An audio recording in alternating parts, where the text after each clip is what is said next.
Jehovah Rafah உடைய தழும்புகளால் சுகமாக்கப்பட்ட சோத்திரம். விசுவாசத்துல நான் வளர்ந்துதான் சொல்றேன். பவுல் எழுதுறாரு, உங்கள் விசுவாசத்துக்கு நாங்கள் அதிகாரிகள் அல்ல, உங்கள் சந்தோஷத்துக்கு சகாயராக இருக்கிறோம். அல்லேலூயா.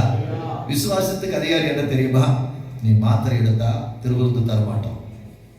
நீ மாத்திரை எடுத்தா எங்க போக மாட்டேன் சொல்லுங்க? சியோனுக்கு போக மாட்டேன். சோத்திரம். மாத்திரை எடுத்து ஹாஸ்பிட்டலுக்கு போக தெரிஞ்சதுன்னா பரிசுத்த பந்தி என்ன செய்ய மாட்டாங்க, தரமாட்டாங்க. ஒரு இதில் ஒரு வீடியோ பண்ணுறதுனால அந்த இதை அமைப்பு நான் சொல்ல மாட்டேன். அப்போ என்னன்னா அதான் பவுல் எழுதுறாரு, உங்கள் விசுவாசத்துக்கு நாங்கள் அதிகாரி இல்லை. மாத்திரை எனக்கு எடுக்காமையே ஆண்டவர் சுகத்தை தருவார்னு விசுவாசம் இருந்தா நீங்க மாத்திரை எடுக்காமவே இருக்கலாம். ஆனா மனசளவில் நான் ஒரு மாத்திரை போட்டா எனக்கு நல்லா ஆயிரும், ஒரு மாத்திரை போட்டா நல்லா ஆயிரும். எங்க பிரதர் எங்க பாஸ்டர் மாத்திரை போட வேண்டாம்னு சொல்றாரு, அதனால நான் போடாமல் இருக்கிறேன்னா அதில் ஒரு பிரயோஜனமே இல்லை. இல்லையா? சோத்திரம். அதனால எனக்கு மாத்திரை எடுக்கணும்னு என்ன இருந்தால் எடுத்துடணும்.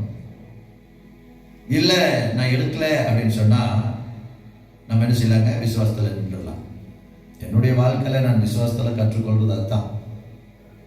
நீங்க சுகம் தர வல்லவராக இருக்கிறீங்க. அல்லேலூயா. யெகோவா ரஃபா, நீங்க சுகம் தருவீங்க.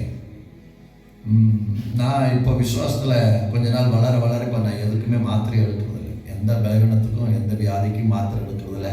நான் ஆண்டவர்கிட்ட ஜெபம் பண்ணுறது, சுகத்தை கொடுத்தா உங்கள் ராஜ்யத்துக்காக உங்கள் ஊழியத்துக்காக நான் கொஞ்ச காலம் ஓடுவேன். அல்லேலூயா. இல்லை நான் உங்ககிட்ட வரணும்னு நீங்கள் எடுத்துட்டீங்கன்னா நான் வர்றதுக்கும் ஆயத்தமாக இருக்கேன். ஆனால் நான் என்ன செய்ய மாட்டேன், எந்த டாக்டரையும் நம்பி போய் நான் ஏமாந்து போக மாட்டேன். அல்லேலூயா.